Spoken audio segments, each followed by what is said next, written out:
right? So first of all, we'll study about figure of merit, right? Suppose there is a galvanometer, as we know, is a current detecting device. So how do we find that?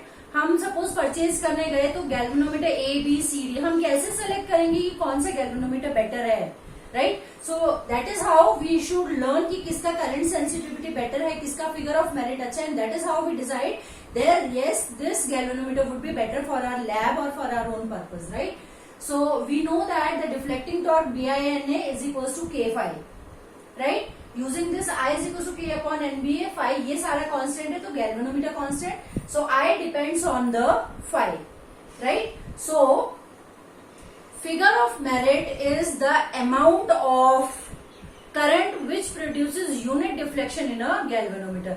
किसी भी galvanometer में unit deflection के लिए हमें 1 degree deflection चाहिए, और एक galvanometer में वो 1 डिग्री डिफ्लेक्शन 2 एम्पियर से 2 एम्पियर पास करा है, तो ये 1 डिग्री डिफ्लेक्शन आ रहा है, और एक गैल्वेनोमीटर में हमने 1 एम्पियर पास करा है तो 1 डिफ्लेक्शन आ रहा है. So the amount of deflection, the amount of current which when passes through a galvanometer produces a unit deflection in that is termed as the figure of merit, right? अभी हमने 3 galvanometer लिए A B C, तीनों में हमने 1 ampere 1 ampere 1 ampere पास कराया current. ए galvanometer ने क्या किया, हाफ डिफ्लेक्शन, 1 भी नहीं हुआ, 1 डिग्री भी नहीं दिखाया, और बिल्कुल हाफ हो गया, वो वापस हो गया, हमें दिखाई नहीं दिया. बी ने क्या किया, बी ने 2 डिग्री डिफ्लेक्शन दिखाया, और सी ने क्या किया, सी जो है 10 डिग्री डिफ्लेक्शन दिखा रहा है. तो out of these 3 which galvanometer will be better? Obviously C would be better, क्योंकि सी क्या कर रहा है, थोड़ा सा भी करंट अगर पास हो रहा है उसमें तो इट इज शोइंग डिफ्लेक्शन, मतलब वो करंट को क्विकली डिटेक्ट कर रहा है. So C galvanometer will be a better choice because it shows more deflection even if a small current is pass through this. This is called as sensitivity of a galvanometer, right? So we'll start with the figure of merit. Figure of merit is defined as the current which produces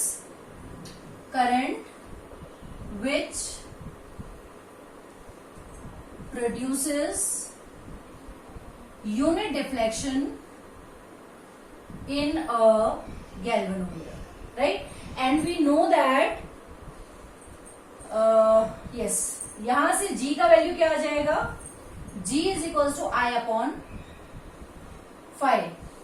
So I upon G का value is I upon phi. What is the value of I? I का value is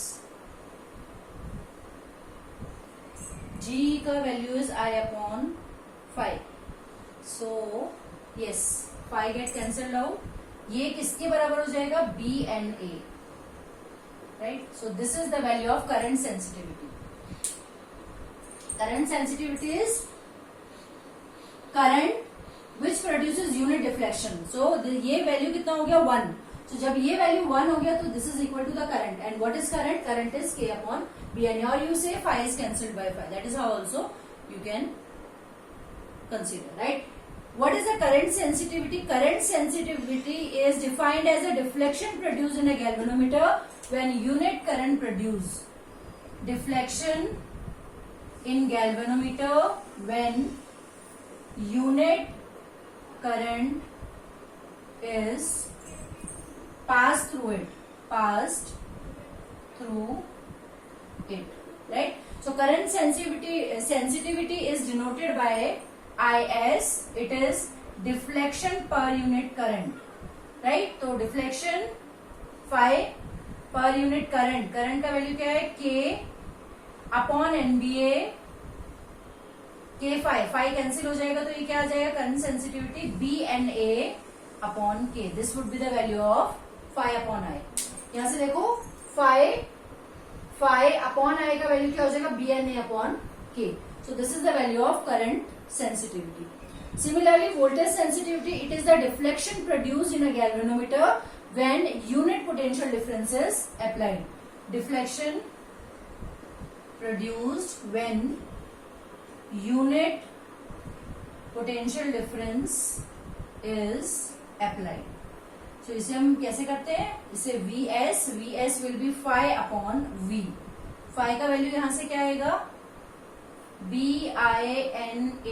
phi का value देखो वहां से क्या आएगा, BINA upon के into we को हम क्या लिख सकते हैं आई आर, आई से आई कैंसिल हो गया, ये क्या आ गया B N A upon K R. This will be the value of voltage sensitivity of a reflection. All three topics are important. They may ask you for 1 mark.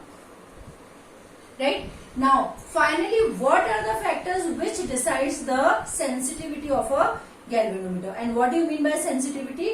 A galvanometer is said to be sensitive when it shows a large deflection even if small current is passed. It is considered as more sensitive if it shows more deflection even if small current is passed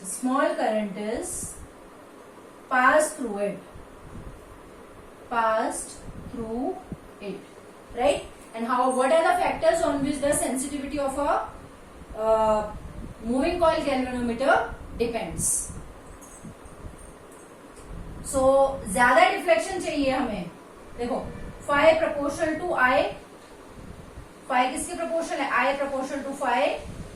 कम से कम current में ज्यादा से ज्यादा deflection के लिए क्या होना चाहिए, the value of phi should be high.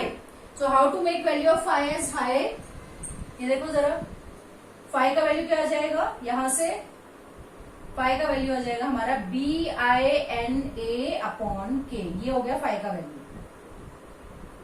आई को छोड़ दो.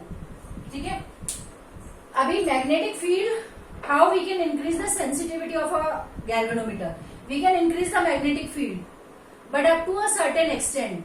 हम ऐसा नहीं कर सकते कि छोटे से गैल्वेनोमीटर में इतने बड़े बड़े मैग्नेट्स लगा ले, राइट?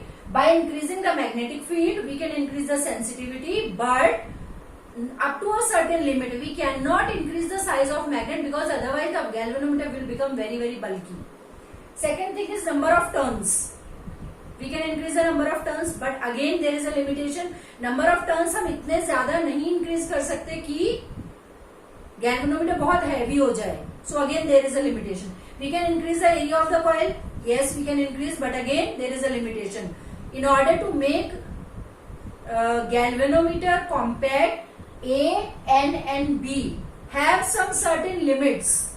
उससे आगे आप नहीं कर सकते, नहीं तो बहुत बड़ा गैल्वेनोमीटर बन जाएगा. अभी गैल्वेनोमीटर बहुत लाइट डिवाइस है.